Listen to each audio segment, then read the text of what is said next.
D'abord, merci beaucoup pour l'invitation à ce 5 à 7 réseautage, donc c'est très apprécié. Ça me fait plaisir d'être ici aujourd'hui pour vous parler du programme À pied à vélo Bulle Active. Est-ce que je parle assez fort? Oui, OK. Donc, le programme À pied à vélo Bulle Active, qui est un programme pour promouvoir les déplacements actifs et sécuritaires chez les élèves du primaire.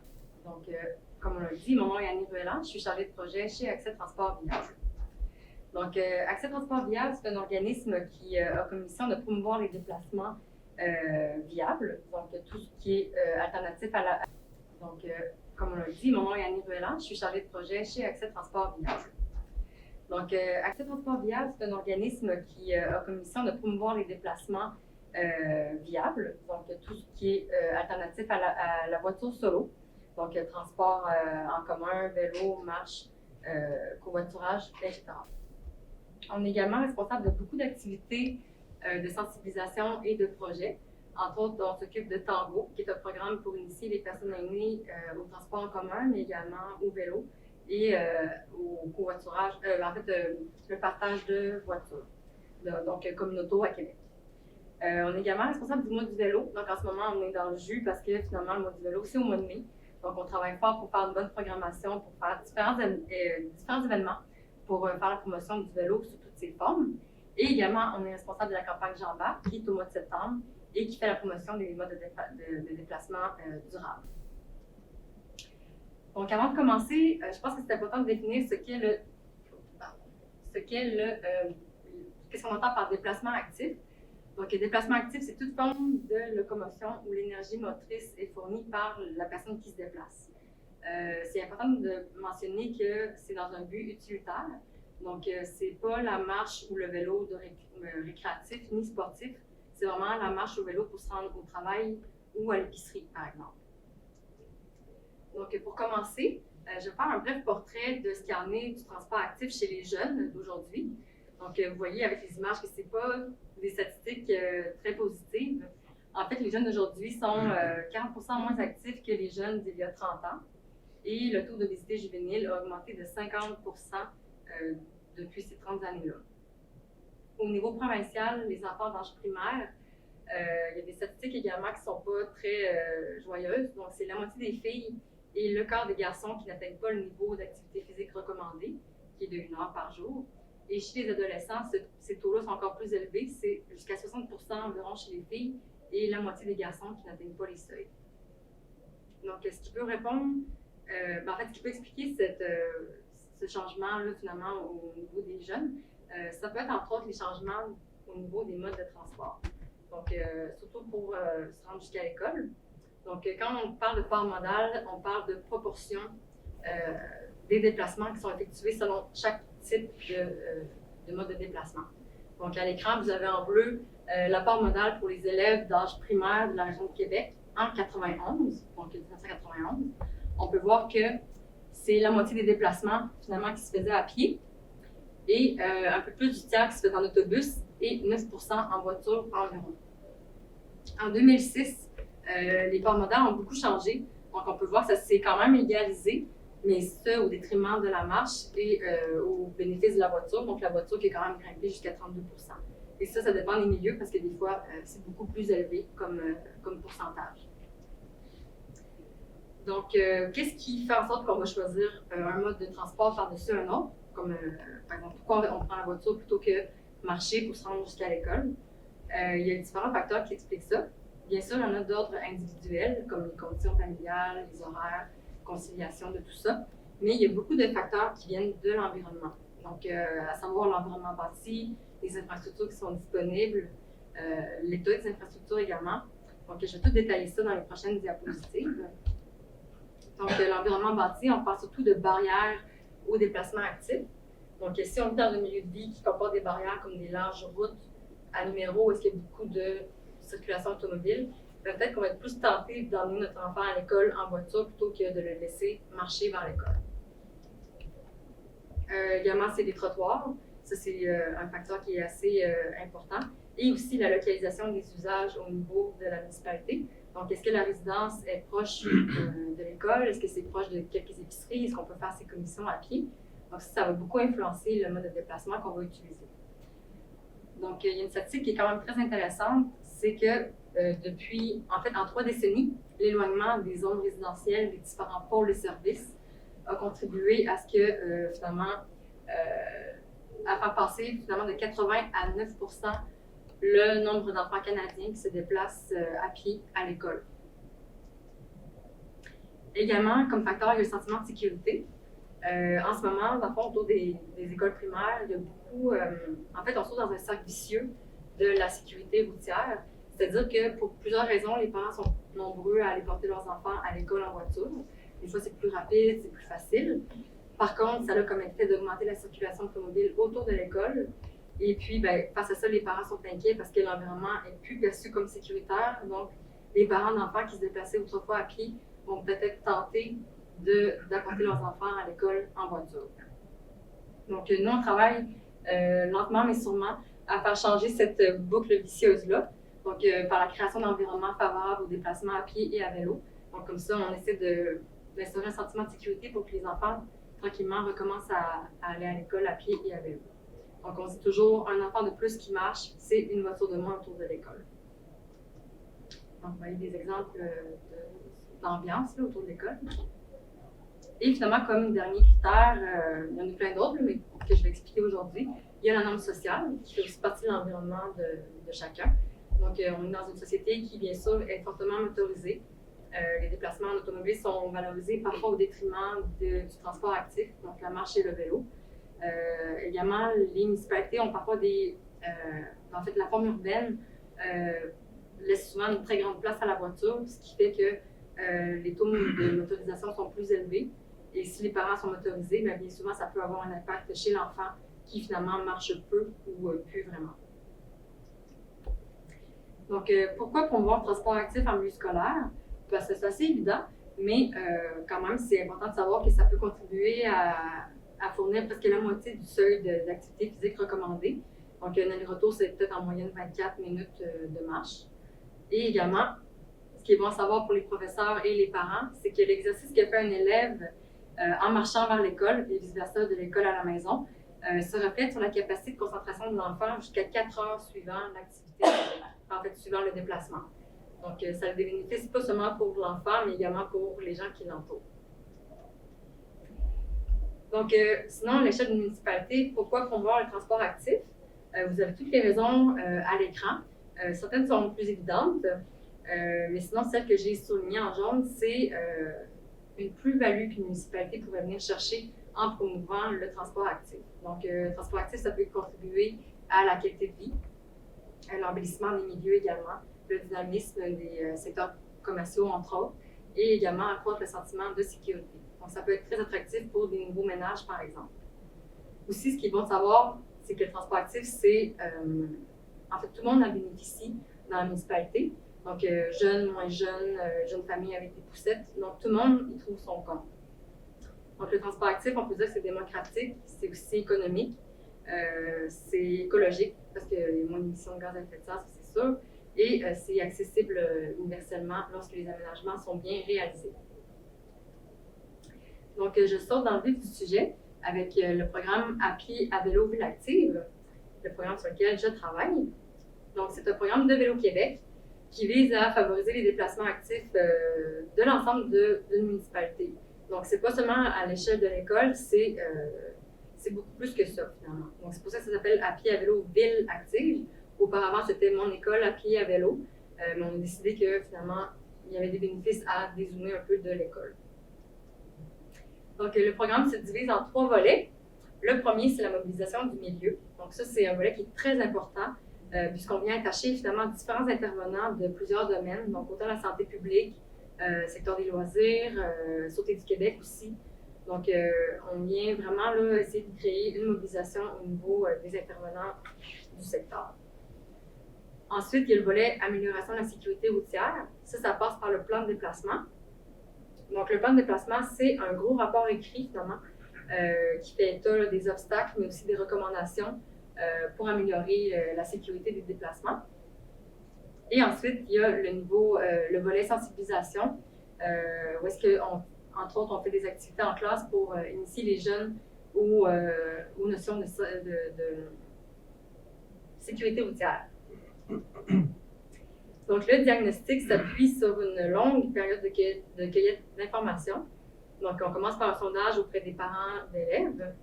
Ensuite, il y a une marge de repérage avec les intervenants qu'on a interpellés au début du processus.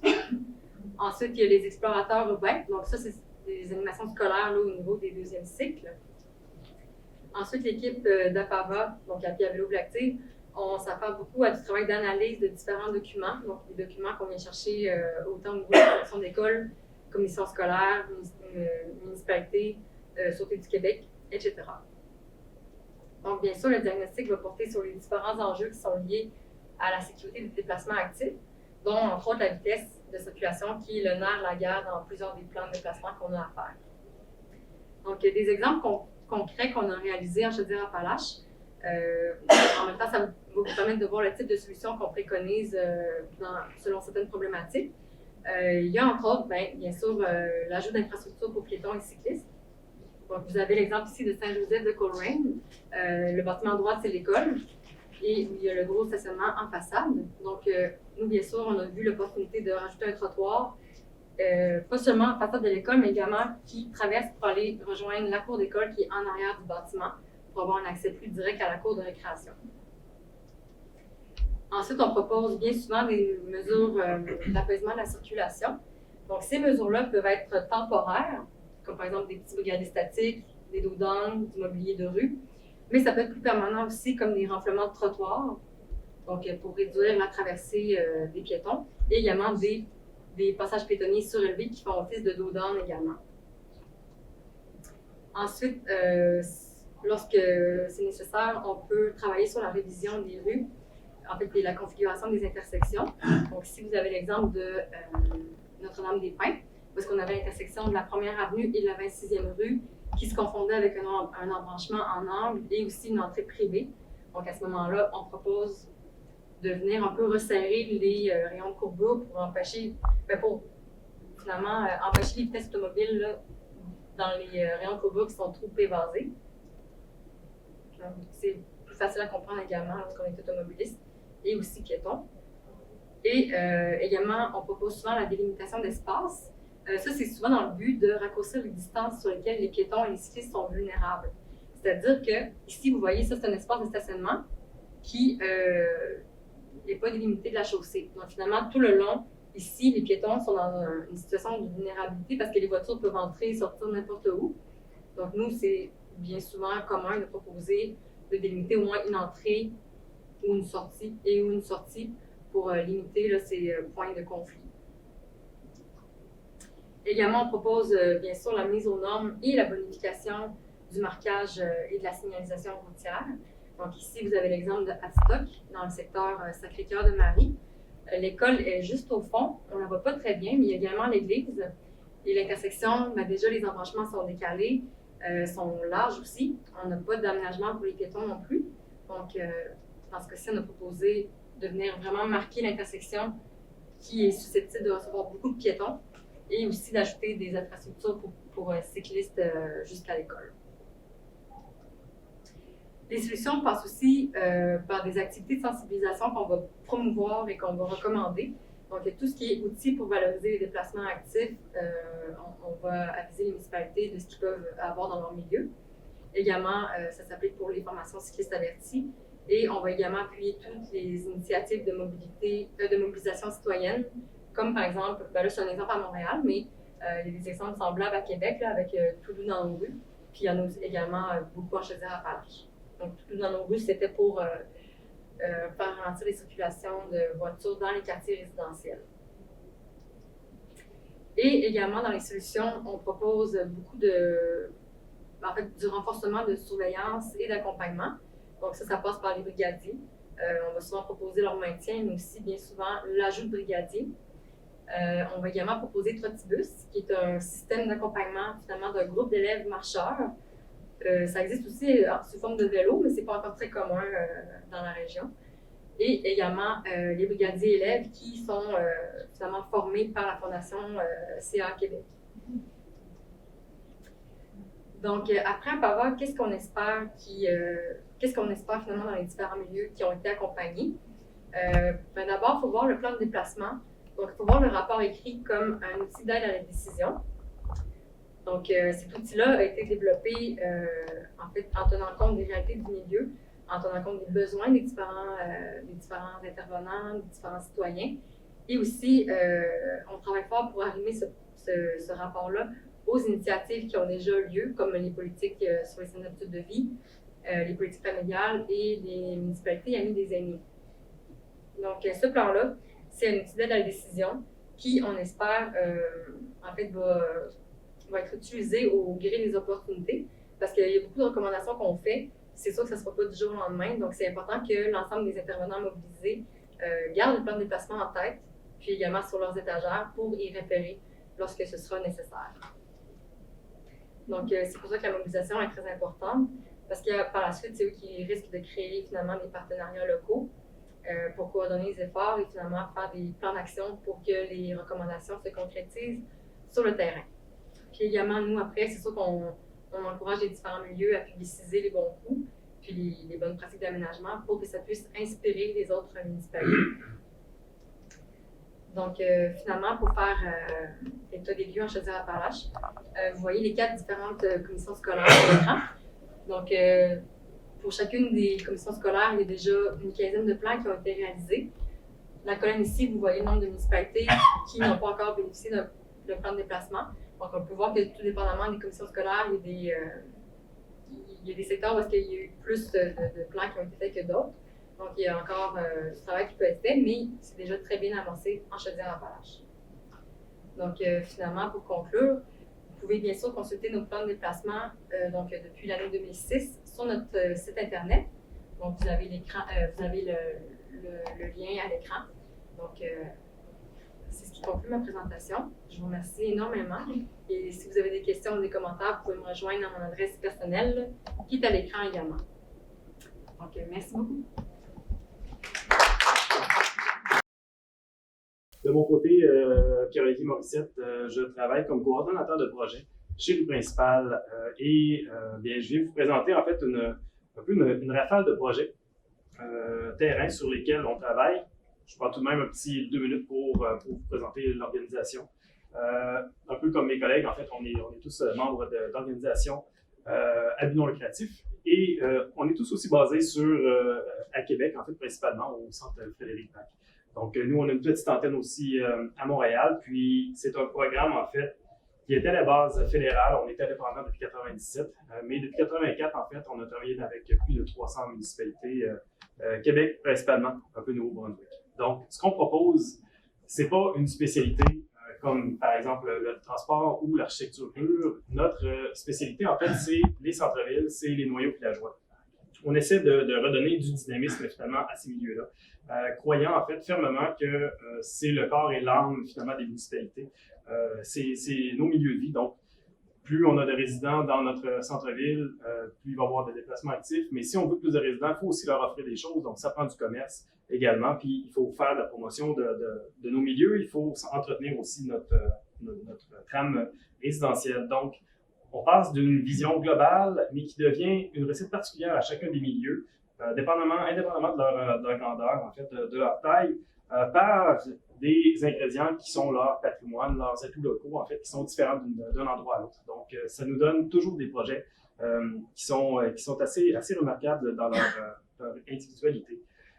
Et, bien, en fait, principalement, le principal était reconnu à l'époque pour être une firme très spécialisée sur le patrimoine, mais on a toujours parlé des centres-villes, des noyaux villageois, des cœurs de collectivité, en fait, dans son ensemble.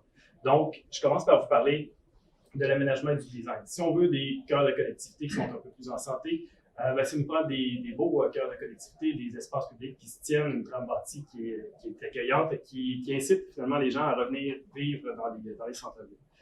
C'est bien beau d'avoir des bons aménagements, mais s'il n'y a pas de commerce, bien, c'est certain que le centre-ville ne sera pas aussi vivant.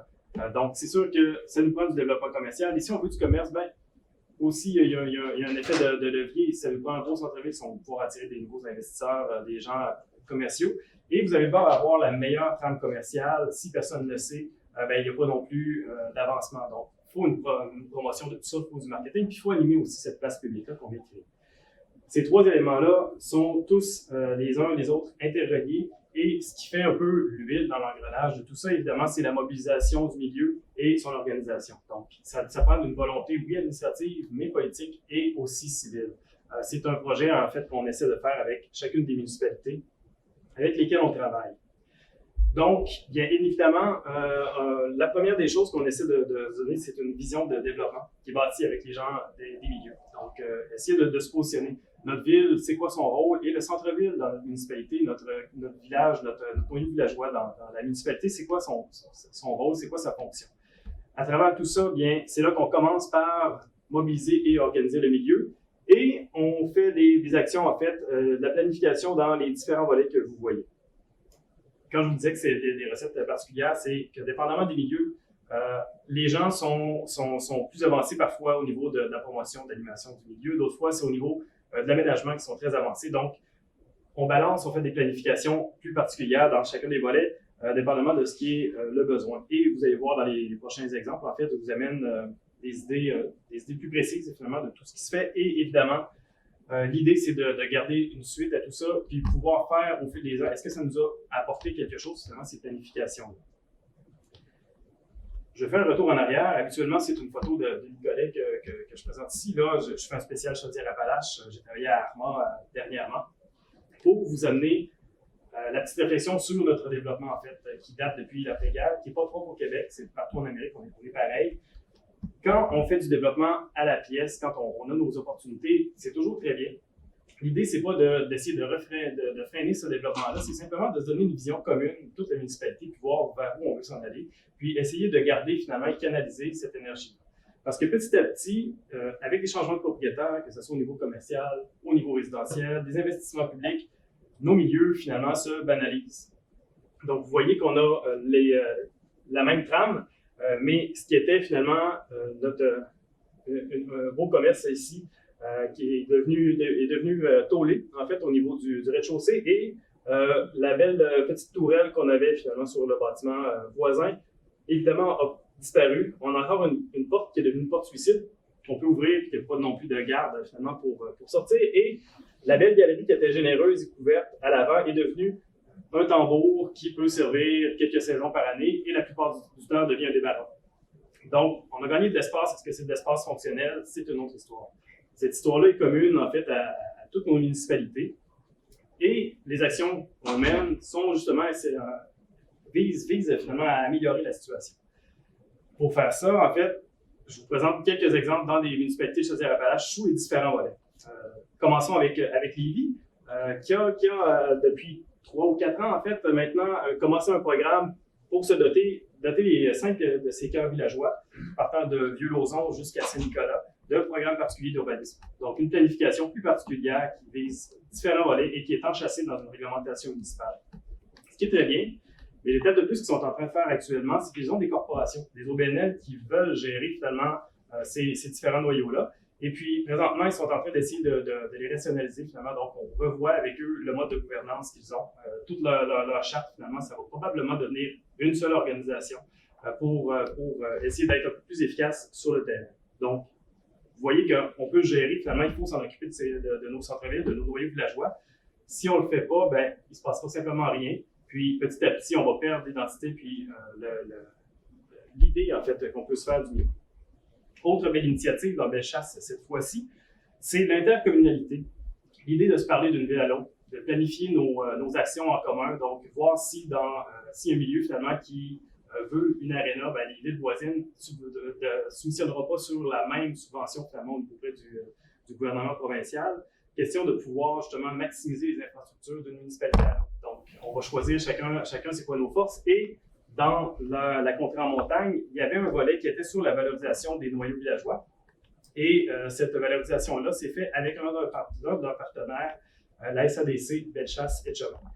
Avec la SADC, s'est joint aussi la MRC de Bellechasse pour mettre en œuvre des programmes de planification justement pour valoriser ces noyaux-là. desquels on a fait partie. Donc, vous allez voir quelques esquisses dans les prochains temps qui ont fait partie de ce programme-là. Donc, on est vraiment au niveau de la gouvernance, montrer que les différents partenaires peuvent se consulter. Autre chose qui est super importante pour la santé de nos noyaux villageois, de nos centres-villes, et c'est pas un mauvais coup finalement de mettre ça, en fait, c'est le centre-ville de Beauceville, pour montrer que c'est toujours à faire, puis ça prend de l'engagement. Ça prend de l'engagement politique, ça prend de l'engagement citoyen, et c'est complexe. On ne peut pas penser régler ça du jour au lendemain. Ça prend du long terme. Donc, il y a plusieurs villes. Ici, Montmagny, on a fait le processus justement qui s'étale sur quelques années avec le principal. C'était la même chose à Beauceville. Donc, c'est à dire, bon, on se prend 3 ans, on va vraiment travailler notre planification, des actions très concrètes, très fortes finalement, pour essayer de se donner un air d'aller pour continuer dans le temps. Donc ici, on voit finalement que ça porte des bons résultats. Saint-Georges fait partie de ça, Sainte-Marie, Disraeli, Tetford Mines à l'époque, et Saint-Joseph même en Beauce dans les années début 90. Donc c'est bien de s'organiser. Ça nous prend aussi des commerces dans nos cœurs de collectivité. On peut faire, oui, des guides de développement commercial, c'est certain. Pour des municipalités de plus grande envergure, ça peut être bien, mais il ne faut pas oublier non plus que dans les petites municipalités, parfois, un seul bâtiment bien placé peut faire la différence. Donc, il y avait, oui, un projet d'essayer d'avoir un lieu populaire, un lieu de rassemblement à Saint-Camille-de-Lévis, ici dans les Aides-Chemins. Et finalement, le choix du bâtiment aura été un ancien bâtiment vraiment sur la rue principale, juste en face de l'église. Donc, sa localisation était très bonne, mais comment on fait pour maximiser finalement les investissements publics qu'on va faire dans tout ça? Comment on fait pour ramener notre petit café au 2e étage, qui est un café communautaire? Ben, l'idée, c'est de le travailler en communauté, puis aussi de montrer le potentiel du milieu, parce que là, il y avait une petite annexe finalement qui était jouxtée au bâtiment, qui a dû être démolie, mais on a une porte d'entrée avec, on le voit caché un petit peu avec l'arbre, mais aussi qui était protégé.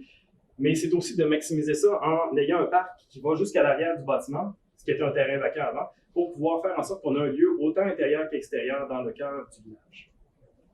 C'est vrai pour les bâtiments anciens, c'est vrai pour les bâtiments patrimoniaux, mais on peut parler aussi de canaliser en fait les opportunités. Dans ce cas-ci, je vous amène à Disraeli pour vous montrer qu'il y avait finalement un pharmacien qu'on voulait attirer en ville.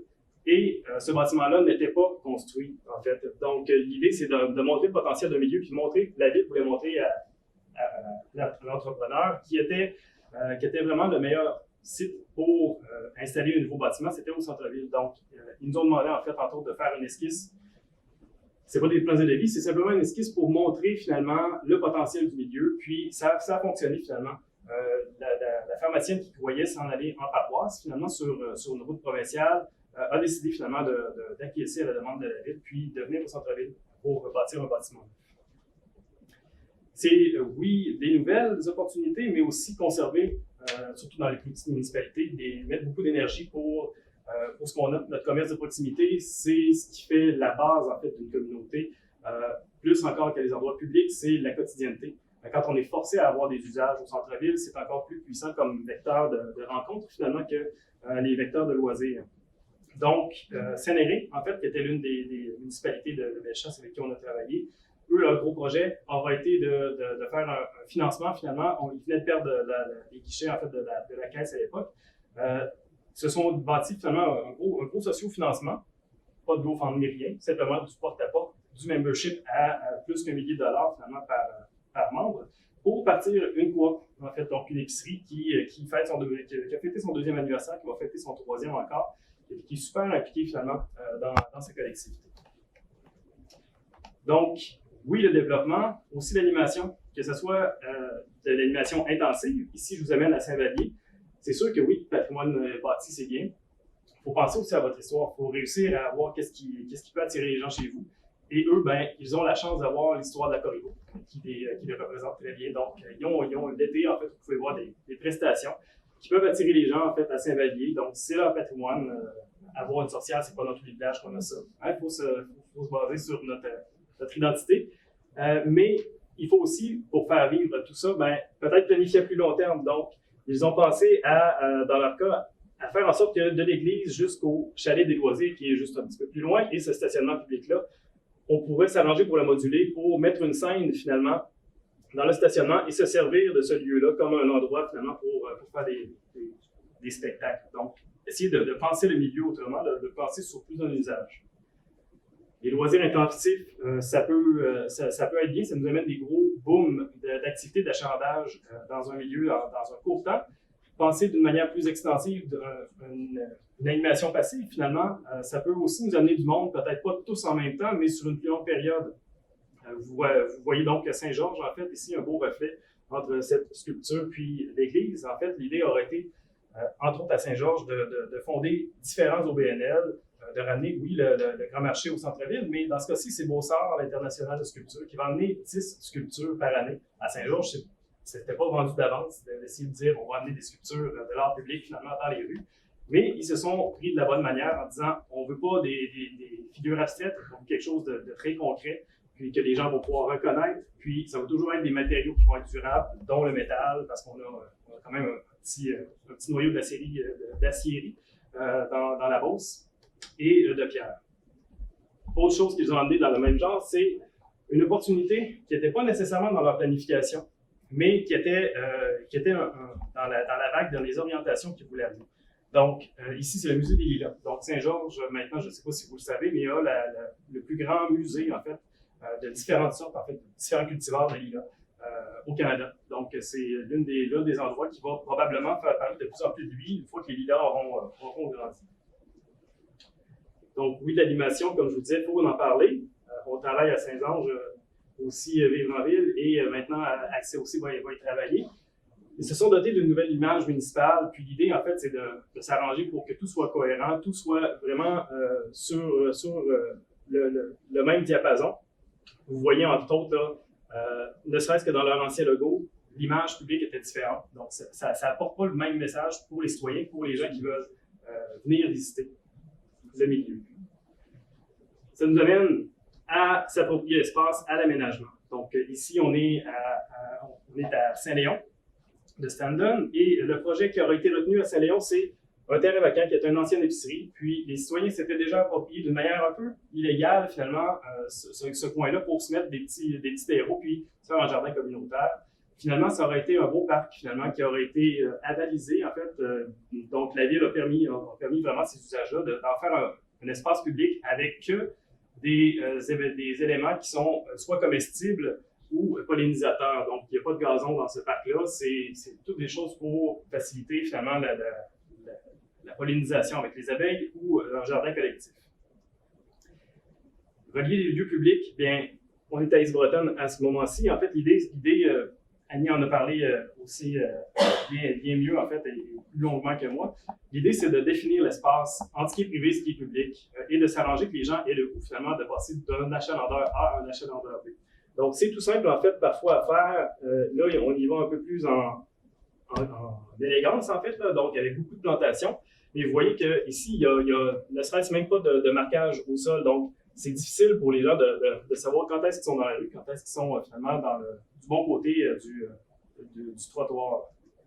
Donc, c'est simple, en fait, au moins donner les idées. Et à Ise-Bretonne, ils sont allés de l'avant avec le stationnement de l'aréna et finalement la rue qui longe l'église.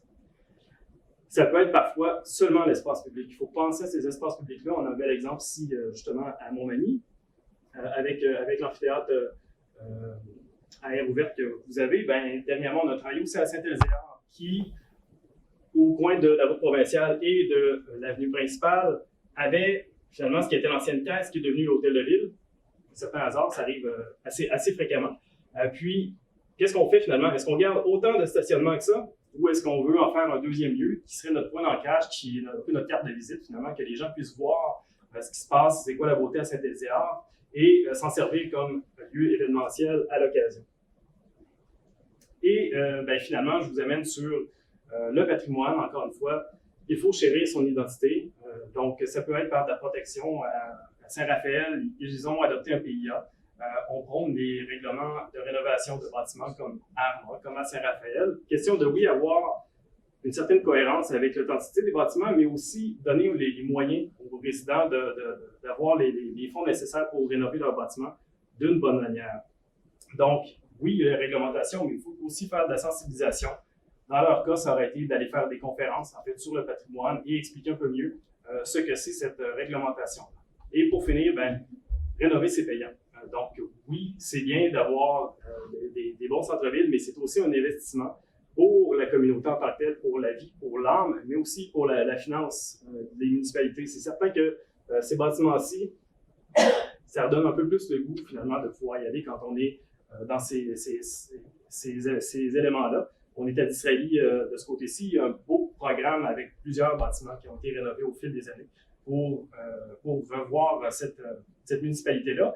Et le centre-ville rapporte plus que les développements périurbains, finalement, dans les municipalités. Donc, c'est aussi bon pour la santé fiscale des citoyens.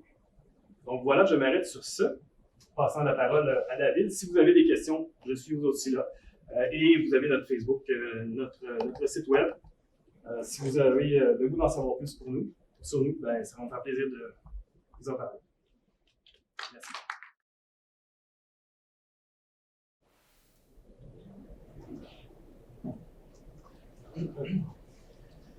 Bonjour à tous. Donc, David Paradis, je suis urbaniste, je suis directeur des activités de recherche, de formation et d'accompagnement des collectivités à Vivre en Ville.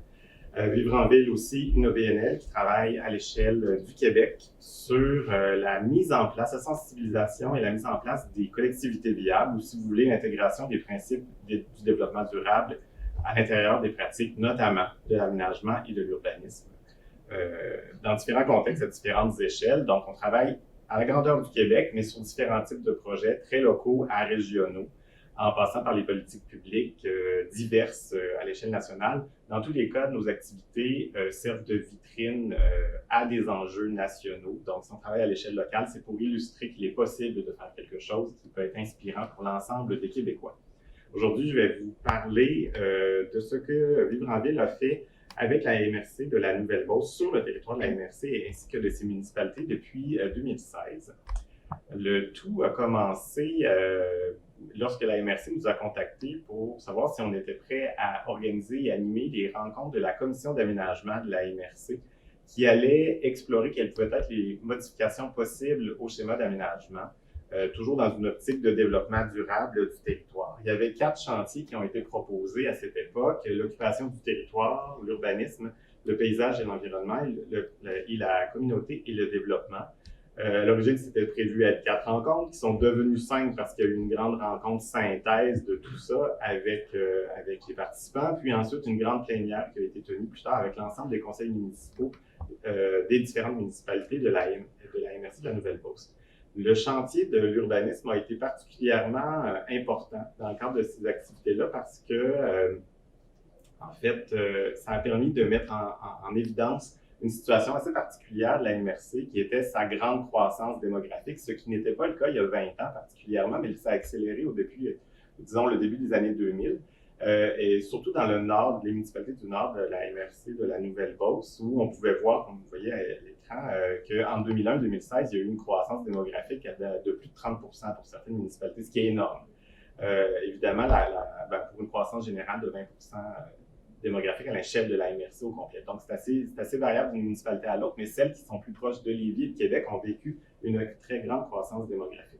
Évidemment, ce que ça veut dire pour des municipalités qui sont en croissance, c'est que ça demande de l'espace pour l'urbanisation si on veut accueillir ces nouveaux résidents-là, ces nouvelles activités. Mais dans des territoires agricoles, il y a une zone agricole permanente qui fait en sorte qu'on n'est pas en mesure nécessairement d'accroître le périmètre d'urbanisation aussi facilement qu'on le voudrait. Et ce qui est de plus en plus difficile avec les années, considérant que beaucoup de territoires agricoles ont été utilisés pour l'urbanisation et que maintenant les règles se resserrent et la Commission de la protection du territoire et des activités agricoles est de plus en plus exigeante lorsqu'on fait une demande d'exclusion de la zone agricole permanente à des fins d'urbanisation.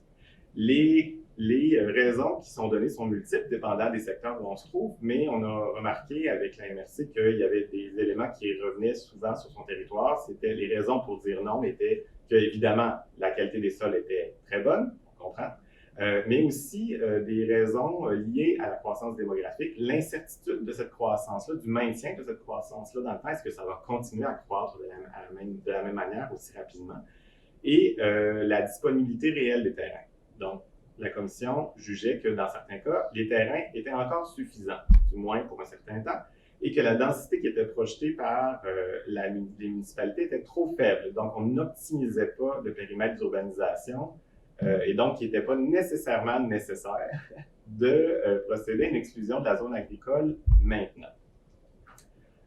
Une des municipalités qui participait à la commission d'aménagement était la municipalité de Saint-Éliard, qui avait déjà des demandes d'agrandissement, d'exclusion de la zone agricole permanente en cours. Et il y avait des avis préliminaires qui laissaient entendre que oui, peut-être certains modules allaient être acceptés, alors que certains autres non.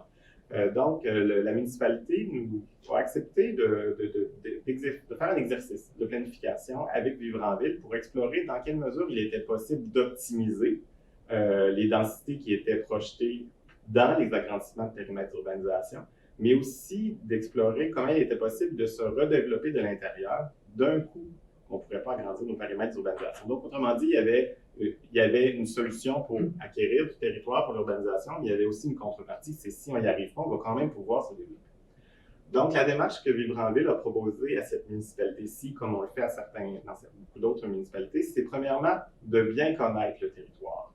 Ça ne va pas de soi. Les municipalités n'ont pas beaucoup de ressources humaines et financières. On n'a pas toujours les outils non plus pour bien comprendre comment sont structurés nos villages. Donc, la première étape de ce qu'on fait à Vivre en Ville avec les municipalités, c'est de regarder qu'est-ce qui vous distingue, comment est construit votre village, qu'est-ce qu'on y retrouve particulièrement ici qu'on ne retrouve pas ailleurs, qu'est-ce qui fait en sorte que votre identité est particulière. Donc, on regarde où sont les activités et les habitations, quel type de bâti on retrouve, par exemple, dans le village. Des maisons individuelles, des duplex, des maisons rangées, triplex, des multilogements, etc., pour voir ce qui existe précisément, quelle est la hauteur de ces bâtiments-là, comment ils sont implantés sur les terrains, où se trouvent les espaces publics, à quoi servent-ils, est-ce que c'est des places publiques ou des parcs, des terrains de jeu, des espaces verts, bref, leur vocation, mais aussi leur accessibilité par rapport au milieu de vie, où se trouvent les résidents, à quelle distance à pied réellement si on suit les rues et les sentiers. On regarde aussi quelle est la croissance réelle observée dans le périmètre d'urbanisation versus dans la municipalité, parce qu'on se rend compte qu'il y a beaucoup de croissance qui se fait en dehors des périmètres d'urbanisation. On regarde quelle est la population qui habite dans ce village-là, l'âge, le type de ménage, aussi le type d'entreprise, parce que c'est un type de population, et comment se déplacent tous ces gens-là. Notre analyse conduit à séparer les périmètres d'urbanisation, les villages en morceaux. On identifie ce qui est une centralité, là où on retrouve un peu de tout, des commerces, des services, des équipements publics, de l'habitation, des places publiques, versus ce qui est simplement des concentrations d'activités, par exemple un parc industriel où à la fermeture à la fin de la journée de travail, des fois on ne retrouve plus personne et que ça devient plutôt vide. On regarde quelles sont les voies. Est-ce qu'il y a des voies structurantes importantes pour l'urbanisation versus des voies qui servent seulement à desservir certains bâtiments. On regarde s'il y a des quartiers en bon et due forme complet versus des lotissements qui sont plus des banlieues dortoirs. On se fait un portrait de ce village-là, pour savoir quels sont les lieux centraux vers lesquels les gens se dirigent pour plein de raisons versus les autres endroits qui sont uniquement habités par les gens qui sont établis là, mais pas fréquentés par d'autres. On regarde au final, à la lumière de toutes ces informations-là, qu'est-ce qu'on a à perdre ou à gagner, si on intervient ou pas, ce sont nos enjeux. Puis on fait une grande problématique générale.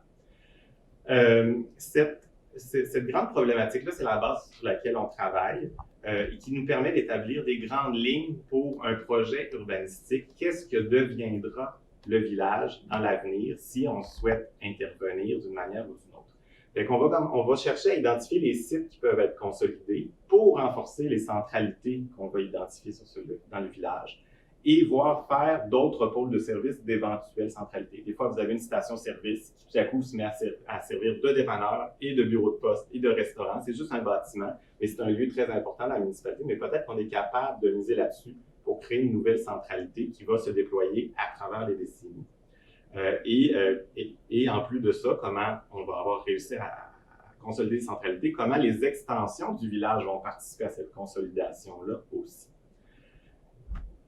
Une des tâches qu'on a à faire pour explorer comment on va consolider, c'est d'identifier les terrains qu'on peut utiliser pour reconstruire, pour ajouter des logements et ajouter des services. Fait que ça, on fait différents types d'analyses, notamment en regardant la valeur des terrains versus la valeur des bâtiments, puis en établissant des ratios. Donc, un terrain qui vaut très cher, avec un bâtiment qui vaut très peu cher, bien, clairement, c'est un terrain très intéressant pour n'importe quel promoteur parce qu'il vaut quelque chose. On est capable d'acheter une maison, de la détruire, ça arrive, construire autre chose, ou bien de séparer un terrain pour construire d'autres applications, d'autres locaux dessus, et tout à coup rentabiliser un investissement. Cela dit, on ne veut pas nécessairement que ça se fasse partout, sur tous ces terrains-là. Il y a des lieux clés, puis ces lieux clés-là, c'est ceux qui sont dans les centralités ou sur les voies qui mènent aux centralités. C'est ça qu'on cherche à consolider. Donc, dans un village, vous n'allez pas chercher à transformer votre village de la même manière partout. C'est ça qu'on cherche à montrer. Et dans le cadre de Saint-Éluard, on a identifié 5 secteurs déjà construits où ça valait la peine d'intervenir de différentes façons, en plus des 3 extensions qui avaient été envisagées. Pour ça, Vivre en ville, on a des principes qu'on tente de suivre un peu partout, c'est-à-dire pour consolider les villages, il faut changer nos façons de faire. Il faut faire plus avec moins d'espace. Donc, on cherche à réduire la largeur des emprises publiques. Alors, on cherche à diminuer l'offre de stationnement pour construire davantage, c'est ce qui est un grand défi. On cherche à réduire la taille des terrains privés, mais pas en contrepartie, on cherche à donner plus d'espace public parce qu'ils seront utilisés par plusieurs personnes qui auront moins de cours privés. On cherche à modifier aussi les formes bâties qui sont autorisées dans le village. Autrement dit, quel type de bâtiment on va permettre.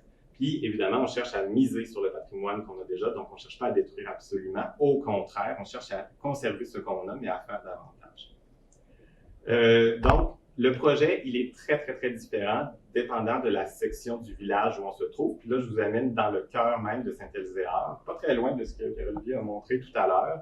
Ce qui est encadré en orange, c'est devant l'église, là où on trouvait une ancienne meunerie qui est désaffectée, qui finalement offrait un grand potentiel de transformation au cœur même de Saint-Elzéar.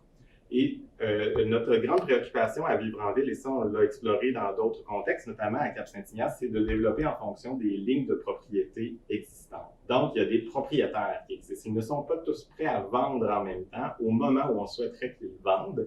La disponibilité des terrains, c'est très, très, très aléatoire. Donc, on a identifié 3 types de phases pour redévelopper. D'abord, les terrains qui sont déjà disponibles, soit qu'ils sont publics, soit qu'ils sont déjà à vendre. Et si c'est facile, ils ne sont pas construits, ils sont vacants, super, ils sont faciles à construire. Donc ça nous permet, par exemple, d'imaginer déjà une première phase de transformation de ce milieu-ci. Et ensuite, il y a les terrains qui sont rendus accessibles par les travaux de la première phase, des terrains qui sont déjà occupés par une maison, mais des terrains très profonds, qu'on peut envisager de scinder par l'arrière grâce à la venue d'une rue qui arrive. Donc, c'est déjà un niveau de complexité différent, ce qui permet de compléter le projet. Puis ensuite de ça, il y a le reste. Des fois, c'est une démolition d'un seul bâtiment qui donne accès à 8 nouveaux terrains qu'on n'avait pas imaginés, soit par subdivision, soit par terrain vacant. Donc, vous voyez que là, ça devient de plus en plus complexe. On présente ça en phase 1, 2, 3, mais la réalité est un peu différente. Ça se peut que demain matin, la phase 3 soit possible parce qu'il arrive quelque chose, quelqu'un décide de vendre un terrain, tout à coup la municipalité saisisse l'occasion. Ce qu'on vous montre ici, c'est une étude des potentialités qui sont offertes dans la municipalité. Il faut que la municipalité voit ça comme étant une possibilité, et lorsqu'elle prend conscience de cette possibilité-là, elle peut évaluer ce qui se présente sur son territoire comme étant une occasion d'agir ou au bon moment ou non. Donc, c'est véritablement une étude de potentiel, mais le plan d'action se fait au fur et à mesure que les opportunités se présentent sur le terrain. Lorsqu'on cherche à optimiser ce qui se fait en neuf, par exemple, on veut agrandir un village en zone agricole, c'est assez facile. Hein? Il faut juste trouver c'est quoi la limite, jusqu'où on est prêt à accepter de construire plus dense, mais cela dit, ça, on y arrive assez facilement, puis c'est facile de doubler le nombre de logements qui étaient envisagés. On parle d'une maison individuelle, un jumelé, c'est presque le double, c'est encore plus facile si on mixe les types bâtis. Ça va assez bien. Le défi, vous comprenez, c'est quand on travaille sur l'existant. Ça, c'est très, très, très compliqué, puis ça peut être très long, et non, ça ne se fait pas aussi facilement. Cela dit, dans le cas de Saint-Elzéar, on a été capable, à l'intérieur du périmètre d'urbanisation, d'identifier 340 nouveaux logements possibles. C'est énorme. C'est pas toujours comme ça dans tous les villages. La trame de Saint-Elzéar, qui est un peu tout croche, ça ouvre énormément de possibilités parce qu'il y a toujours des terrains irréguliers, on est capable d'ajouter des bâtiments. Quand c'est plus carré, c'est un petit peu plus difficile. Cela dit, 340 possibles nouveaux logements dans ce qui existait, plus 413 nouveaux logements dans les extensions. Ça fait beaucoup, beaucoup, beaucoup de nouveaux logements possibles dans un espace beaucoup plus restreint. Donc, si on fait le ratio entre le possible dans l'existant et le possible dans le neuf, ça fait 45% en consolidation et 55% en existant. Vous voyez un peu le ratio. Cependant, Ah oui, à quelle vitesse ça va se faire? Ben là, évidemment, on ne le sait pas. On ne le sait pas. Cela dit, on a pris à titre indicatif les chiffres, la croissance des 10 dernières années. 228 logements, donc 23 logements par année à peu près. Puis on a gardé le même proportion consolidation neuf, 45-55, à 23 logements par année, pour voir si on faisait tout ce qu'il faut pour construire dans l'existant en même temps qu'on faisait du neuf, mais qu'on n'ouvrait pas plus de terrain. Combien de temps ça prendrait avant qu'on ait besoin de nouveaux terrains uniquement? Donc, c'est un petit calcul croisé, puis ça nous amenait à environ, selon ces données-là, à une quinzaine d'années avant qu'on soit obligé d'aller chercher à nouveau des territoires, en plus de ceux qui étaient déjà demandés à la CPTAQ. Ben, un peu plus que ça, un peu plus que 15 ans. C'est 15 ans avant qu'on utilise uniquement le troisième module, puis ensuite ça continue. Donc, vous voyez, c'est un petit calcul qui est très, très différent d'une municipalité à l'autre. Ça dépend toujours de l'espace qui est disponible, puis de la croissance, évidemment, en ne sachant pas quelle sera la modification de cette croissance-là avec le temps. Pour optimiser un périmètre d'urbanisation, ben, on est obligé de changer les règles. On est obligé de changer nos modèles de rue, de changer nos modes d'implantation sur nos terrains. C'est normal parce qu'aujourd'hui, ce qui se construit, c'est ce qui est légal, ce qui est possible par la réglementation. Donc, si on veut optimiser, il faut revoir cette réglementation-là pour en faire davantage. Donc, avec chaque municipalité, on regarde quel type de rue il est possible de mettre en place. Largeur, place des piétons, des cyclistes, de la végétation, distance entre les bâtiments, etc., puis l'implantation du bâtiment ce qui est intéressant avec le cas de Saint-Éliséard, puis c'est pour ça qu'on en parle particulièrement, c'est qu'il y a eu des modifications très rapides par la suite dans le plan d'urbanisme, dans le règlement de lotissement, dans le règlement de zonage, sur la protection des bandes riveraines notamment, pour permettre que ce projet-là, qui avait été imaginé avec la municipalité de Saint-Éliséard, se réalise dans certains secteurs. Donc, on est passé à la mise en œuvre assez rapidement. Puis là, on verra les fruits, évidemment, au fur et à mesure de la construction de la chose. Cela dit, c'est pas tout. Hein? Ça se limite pas à ça, un projet urbanistique. Ça implique aussi des interventions publiques. On ne peut pas consolider sans rien faire dans le public. Donc, le projet est toujours accompagné d'une identification des voies qui doivent être réaménagées, de quelle manière et à quel moment, afin de rendre les opportunités de densification, de consolidation plus intéressantes et plus vivables. Et on identifie le niveau priorité. Autre point qui est très intéressant, qui a été initié par la MRC, c'est l'équivalent du PDZA, du Plan de développement de la zone agricole, qui ne s'appelle pas tout à fait comme ça, Plan de développement du territoire des activités agricoles et forestières, qui incite les municipalités à se doter d'un projet urbanistique, vous comprendrez, afin de protéger le territoire agricole et les milieux naturels. Donc, c'est comme une façon d'utiliser un outil, si vous voulez, à l'envers, mais qui est très, très judicieux, pour dire l'importance de planifier, la conséquence de planifier, c'est aussi la protection de ce qui ne sera pas planifié. Donc, c'est très, très, très utile. Je pense qu'on peut utiliser le schéma, on peut utiliser cet outil-là où on peut travailler volontairement, mais celui-ci, c'est un bel incitatif. Et, il y a des contributions financières à la planification des projets urbanistiques à l'intérieur des différentes municipalités qui est donné par la MRC de la Nouvelle-Beauce. Conséquence, c'est quand même assez exemplaire, même si je ne suis pas très objectif en disant ça parce que je participe à ces projets-là, mais quand même, depuis 2016, on en est rendu à la 7e municipalité qui a adopté cette démarche-là, puis est en train ou a réalisé déjà un projet urbanistique. Donc, après Saint-Éliséard est venu Saint-Bernard avec une identification de 243 logements possibles à l'intérieur de l'existant. Saint-Isidore, 182 logements. Quand je vous disais que ça variait beaucoup, là, ben, la forme du village est vraiment liée à ça. Saint-Ange, 166 logements, quand on a fait ça avec le principal. Sainte-Marguerite, 363. Il y avait encore de l'espace disponible, ça ne changera plus la donne. Puis maintenant, on est à Saint-Lambert-de-Lauzon et à Sainte-Marie. Bon, et vous comprenez qu'avec Sainte-Marie, avec les inondations en cours, ça vient un peu changer la donne, mais au contraire, je crois que ça donne des raisons de travailler sur cette planification puis de réfléchir à où iront les gens. Et dans d'autres cas, la concrétisation se fait assez rapidement parce qu'à Saint-Isidore, on est passé d'un projet où, celui de gauche, là, il y avait à l'origine qu'une seule rue. Donc, à peu près une vingtaine de maisons qui étaient prévues là-dessus. Puis, dans le cadre du projet urbanistique qui a été fait, on a montré qu'il était possible d'en faire beaucoup plus. Et la municipalité a mis en application ce plan-là, même pas 2 ans après, où a proposé déjà un lotissement. Il y a des ajustements qui sont faits entre les deux. C'est normal, c'est même souhaité. C'est-à-dire qu'on continue toujours de réfléchir dans une municipalité, puis on s'aperçoit que des fois, on pourrait accroître la dimension de certains terrains qui n'étaient pas envisagés à l'époque parce qu'il y avait un terrain privé, mais la municipalité, elle peut continuer à agir puis améliorer ce plan-là. Cela dit, la trame de rue est la même et il y a des ajustements puis ils se sont donné de la flexibilité en disant il y a des terrains, on ne sait pas encore si c'est exactement le type bâti qu'on veut avoir. On sait qu'on est capable d'aller jusque-là. Ça ne veut pas dire qu'on veut le faire, mais on attend de voir comment le marché va réagir avant de prendre une décision. Donc, ils se sont donné une certaine flexibilité. Fait que déjà, il y a 2 municipalités qui passent à l'action. Je termine avec cette image-là, mais en réalité, je veux vous dire que c'est une démarche type qui a été faite dans la MRC de la Nouvelle-Beauce, qui est toujours la même démarche type dans chaque municipalité, puisque le contexte est identique. Cela dit, quand on change d'endroit, change de contexte, la démarche est peut-être la même, mais les résultats ne sont pas du tout les mêmes. Fait qu'on a travaillé à Cap-Saint-Ignace, le résultat est complètement différent parce que les enjeux étaient différents. Là, on commence à travailler à Beaumont, puis la réalité n'est pas du tout la même non plus. On travaille dans d'autres régions du Québec, puis c'est complètement différent. Fait que ce qu'il faut dire, la démarche est toujours la même, mais l'habileté de ça, c'est si on fait le bon portrait au départ, on va trouver des solutions qui sont propres à chacun des milieux.